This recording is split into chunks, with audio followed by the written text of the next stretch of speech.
بسم الله الرحمن الرحيم. بإذن الله اليوم هنعرض تمارين عامة لصف خامس ابتدائي مادة الرياضيات. بدنا نحل التمارين بشكل عام. تمام. هلتا احنا عنا في الفصل الأول، طبعا نهاية الفصل الأول هنحل آخر تمارين من الكتاب الوزاري تبع رياضيات صف خامس. خلينا نخش بشكل سريع. طبعا هاي التمرين الأول عندي باش بقول لي يوضح التمثيل البياني عدد الزائرين لمتحف محمود درويش في 6 أيام. أنا عندي هاي 6 أيام، السبت للخميس. هاي عدد الزائرين في يوم السبت مثلا عندي قديش 250. الأحد 500. الاثنين مثلا 350. الثلاثة 400. هذا 200. هذا عندي 150. خلينا نشوف ايش بده. بقول لي طيب ما عدد الزائرين. ناخذ على التعليقات ونخش على هو عدد زائرين يوم الخميس. هي يوم الخميس كم عدد زائرين؟ 150. يبقى أنا عندي بحط الدويرة على 150. طيب في أي يوم كان عدد الزائرين أكثر ما يكون؟ أعلى حاجة اللي هو في يوم الأحد. شايفين؟ هاي أعلى حاجة يوم مين؟ الأحد.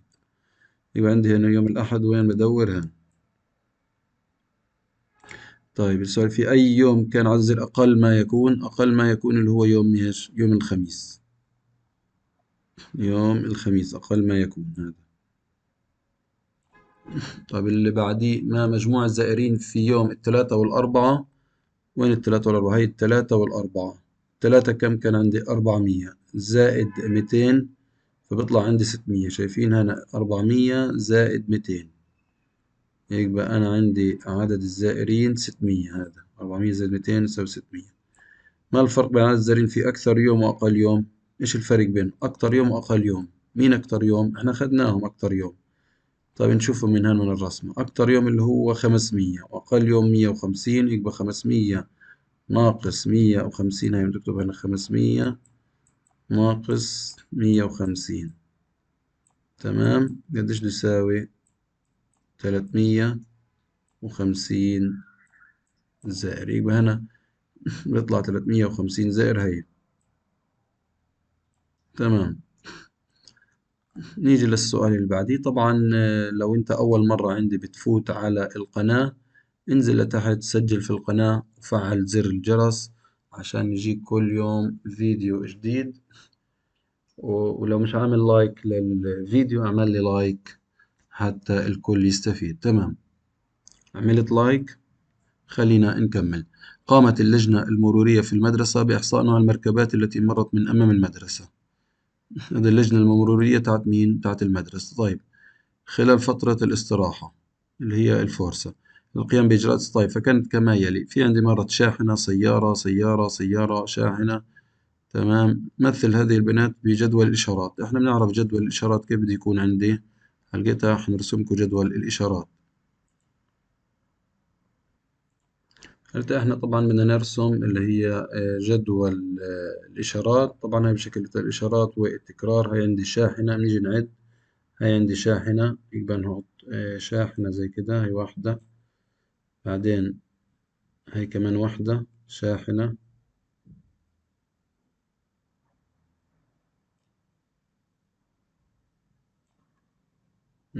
ثلاثة، أربعة. طبعا نخليهم جنب بعض نحرص. يبقى أربعة عندي. تمام. ونعد ونكتب هنا طبعا أربعة. نروح نكتب عندي هان إيش نكتب؟ أربعة. هاي أربعة. تمام. لقيتها بنروح ناخد السيارة. السيارة كم؟ هاي واحد،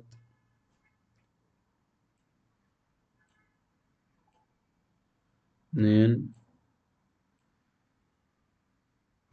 ثلاثة. هاي واحد، اثنين، ثلاثة، أربعة.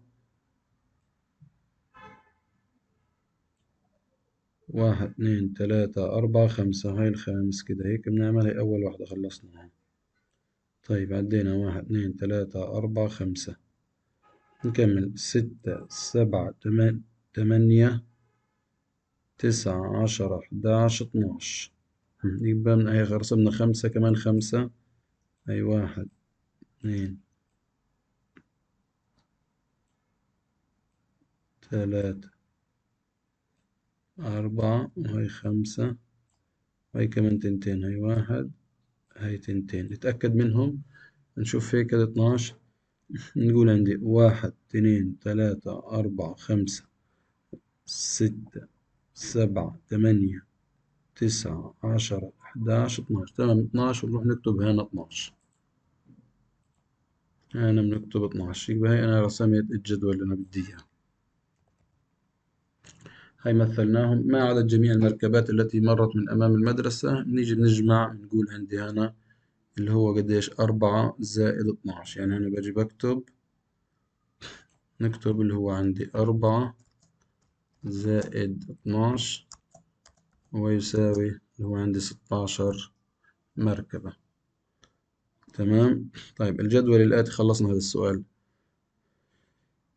الجدول الآتي يمثل عدد الزوار لمعرض الكتاب خلال أسبوع، والبالغ 1350. هذول مجموعهم 1350. يبقى أنا في عندي هنا في، طيب خلينا نشوف إيش بده أكمل الفراغ في الجدول.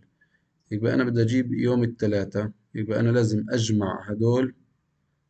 أول شيء نجمع هدول ونطرحهم، مجموعهم الكل هنا المجموع الكلي يعني هذا زائد هذا، يعني هي عندي هيك ده. نيجي نعمل، نقول كيف عندي 250. نقول عندي 250 زائد 150 زائد لو كان 300 زائد اللي هو الفراغ طبعا، يعني قلنا فراغ مش عارف ايش هو، زائد 200 زائد 50. كم بيساوي هذا؟ بيساوي 1350. تمام. اللي هو معناته ايش بنسوي؟ نجمع، فبنجمع هدول كلهم زائد الفراغ. 250 ومية وخمسين كم بيساوي؟ 400. 400 وتلاتمية 700. 700 وميتين 900. 950. يبقى هنا بنكتب تحت صار 950 زائد الفراغ اللي أنا مش عارف إيش هو عشان أعبيه قديش بيساوي؟ 1350. تمام. يبقى ما علي إلا أودي هذه هان، طلعوا كيف؟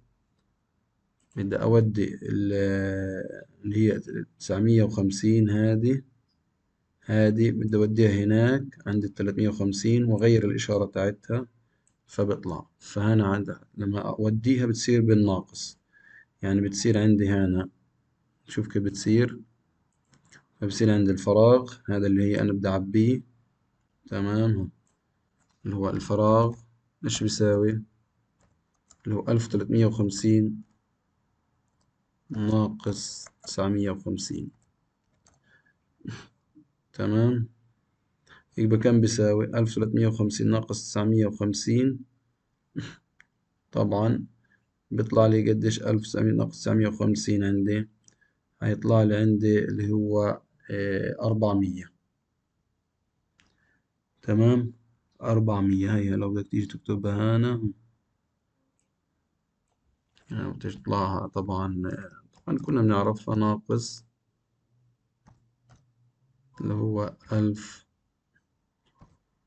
طبعا هي 1350 تحت بعض، ونحط تحتيهم اللي هو خط.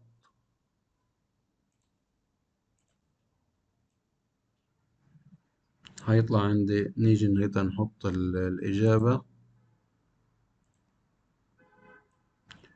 إيش هتطلع عندي؟ صفر ناقص صفر هيطلع الصفر. تمام. 5 من 5 صفر، يبقى أنا عندي هي صفر صفر. 9 ناقص 3 كم عندي؟ إيش بتساوي؟ 4. طبعا هو بيكتبه بالعكس، يبقى بيطلع 1 ناقص 1 صفر، يبقى هو هيطلع 400 بالظبط. تمام. هي بيطلع 400. فالإجابة هنا 400، يبقى أنا بدي أكتب هان إيش بدي أكتب؟ 400. خلصنا. طيب إيش بقول لك؟ في أي يوم زار المعرض أكبر في أي يوم زار المعرض أكبر عدد من الزوار؟ أي يوم كان عدد الزوار كتير؟ اللي هو يوم الثلاثاء. مظبوط، لأنه هو هذا أكتر يوم، يوم الثلاثاء، يبقى نحن في هذا اليوم. مثل البيانات بالأعمدة الرأسية. هيو جاب لي إياهم هنا بالأعمدة الرأسية، بدنا نيجي نمثلهم. كيف بدنا نمثلهم؟ أعمدة رأسية بنحط هنا السبت، نيجي نكتب هنا هنا السبت، أحد اثنين ثلاثة أربعة خميس يعني. نيجي نكتب هان، طبعا عندي بدنا نيجي نكتب السبت. خلينا نكتبهم نرجع لكم بسرعة عشان نلاقيش وقت الفيديو. طيب تمام، هل خلينا نكمل نرسم الأمثلة اللي هي البيانات بالأعمدة. طبعا إحنا حاولنا نرسم نكمل الرسمة، هي سبت أحد اثنين ثلاثة، هي أربعة، هي خميس. طيب اللي عندي يوم السبت بقول لي 250. السبت 250، هي عندي 100، هي 200، هي 250، يبقى أنا بدي أجي أرسم من هون. شايفين كيف؟ هي هيك هيك. هي عندي إيش؟ 250. طيب يوم الأحد 150. الأحد عندي هاي 100، هاي 150 هيك.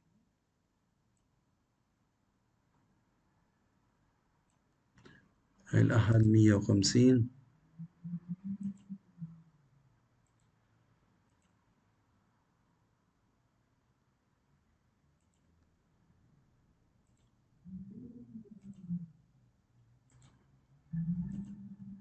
تمام طيب ماشي. الأحد 150، الاثنين 300. هي عندي الاثنين 300، هاي 300. يوم الاثنين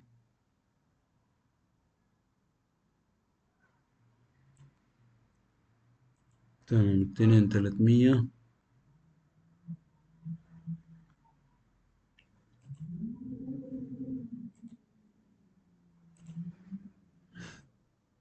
تمام يوم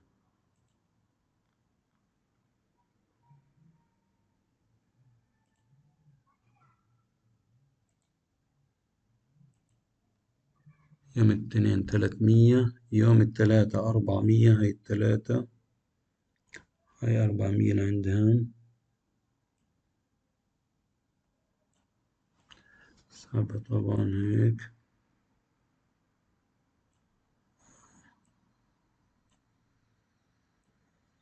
ننزل شوية. اللي هي كام؟ يوم الثلاثة 400. يوم الأربعة 400، هاي يوم الأربعة، هاي 200.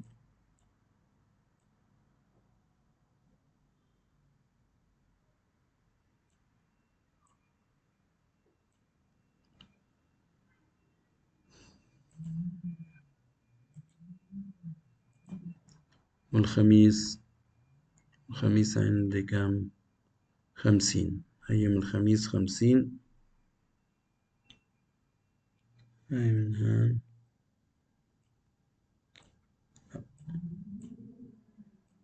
هاي ال50 هيك مع الخط، وبنعملها من هنا بنغير لونها.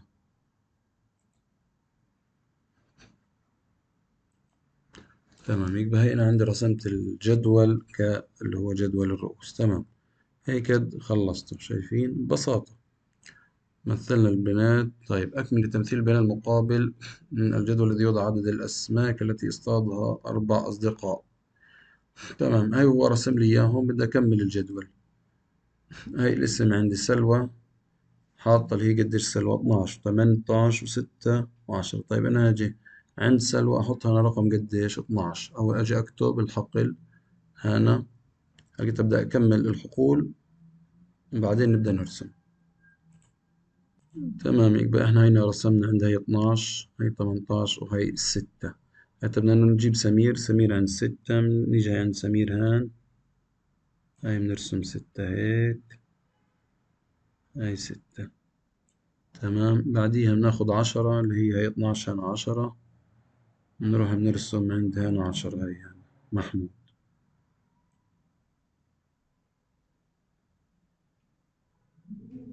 هاي 10 بس نغير اللون. بالضبط، خلاص هيك هينا جهزنا هذا. تمام. هل بيقول الجدول الآتي يوضح معدلات علامات الطلاب خلال 5 سنوات. هاي الأول 75 80 90 90 75. طيب تمثيل العلامات طلاب بالأعمدة، نمثلهم بالأعمدة. هاي هو معطيني 80 وبدنا نكمل 80، هاي 75 80 ونكمل. خلينا نرسم الجدول ونكمل الشغل. تمام. تمام. لقيتها بدنا نمثل العلامات اللي عندي، علامات الجدول هذا السنة الدراسية، المعدل العلامات الأولى والثانية عندي 75. أول وحدة الأولى 75، يبقى هاي عندي 75. نرسم أنا 75 بالشكل هذا هيك. هاي عندي الأولى، هاي 75. تمام. الثانية 80، هاي الثانية هيك، هاي 80 80 وأعطي له لون مختلف. اللي بعديه 90، اللي هو الثالث 90، هاي 90 الثالث 90.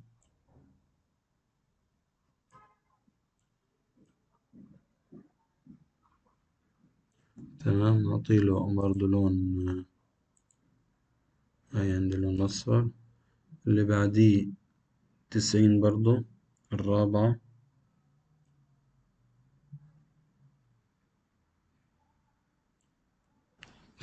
90 خليهم نفس اللون، ويا نغير له اللون مش مشكلة ولا شي.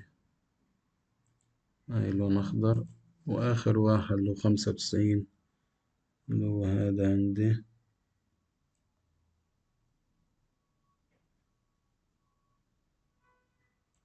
هاي عندي هذه برضه 95.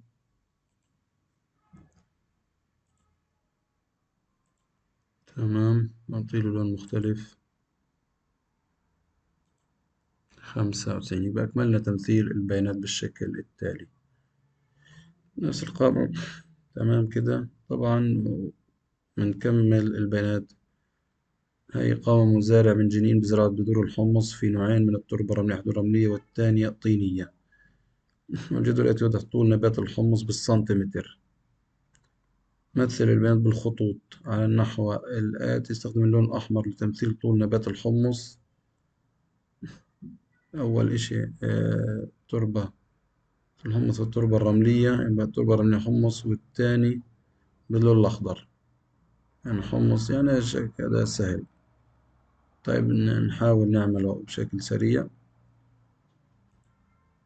تمام. الآن إحنا بدنا نشتغل التربة الرملية باللون الأحمر والتربة الطينية باللون الأخضر. طيب اللون الأحمر اللي هو عندي الأول 4، يبقى أنا عندي هي الأول 4، هي عندي أنا بنعلم نقطة مثلا. هاي الأول 4. التاني 6. التاني وين عندي هاي 4. هاي طبعا هاي أنا عندي التاني، هاي كوجي في النتفة هذه، هاي 6 في النص. تمام. التالت 11. التالت وين هاي 12 عندي هاني، يبقى هنا هاي 11. تمام. بعديها بدي أروح أنا أوصل الخط هذا.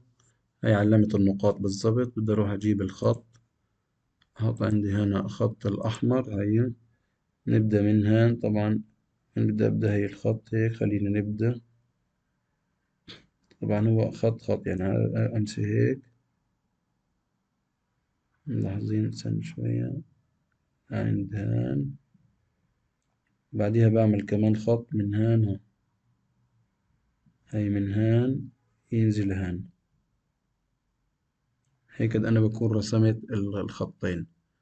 تمام. بعديها نروح نعمل اللي هو خلصنا الخط اللي نعمل الخط الأخضر. نروح ناخد نقطة خضراء أيها.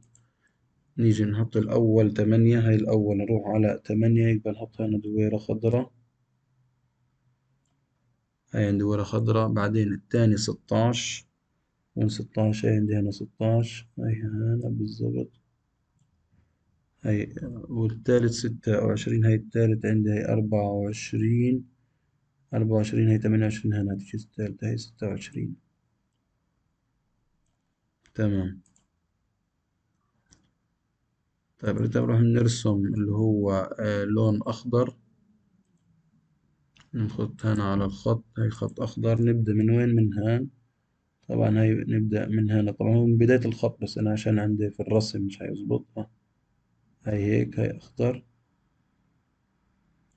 بعديها ناخد الجزئية التانية من هان، تقريبا من عندها وننزل. هاي الخط الأخضر. هاي طلع عندي خطين خضر بهذا الشكل. هيا زي هيك، تمام.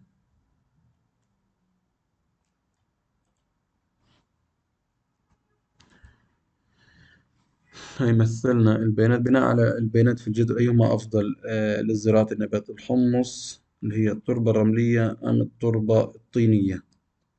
يعني مين الأفضل بناء على البيانات في الجدول لزراعة نبات الحمص؟ التربة الرملية والطينية. طبعا هو إيش صار؟ هو زاد طوله. مين اللي زاد أكتر؟ هنا صار 11 وهنا صار 26، معناته الطينية أفضل. ليش؟ لأنه طولة نبات الحمص بالسنتيمتر كانت هنا 8 في أول أسبوع، 16. يبقى أنا عندي حسب الرسمة اللي هي برضو اللون الأخضر، يبقى الطينية هي الأفضل. يبقى هنا بنكتب الطينية، هي التربة الطينية.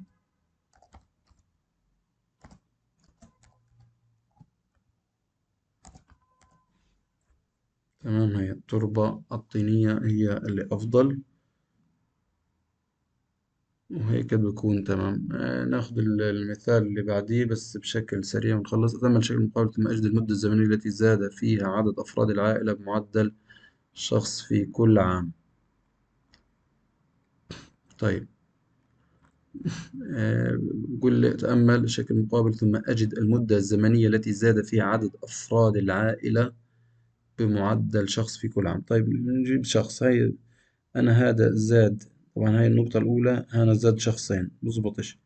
طيب من هنا لهان زاد شخص، يبقى أنا عندي اللي هي المدة الزمنية اللي زاد فيها من 2017 2016، يعني 2017 هان زاد فيها إيش؟ شخص. تمام، في هذه المرحلة. يبقى عندي أنا إيش المدة الزمنية؟ 2017، يبقى نكتب إنه 2017.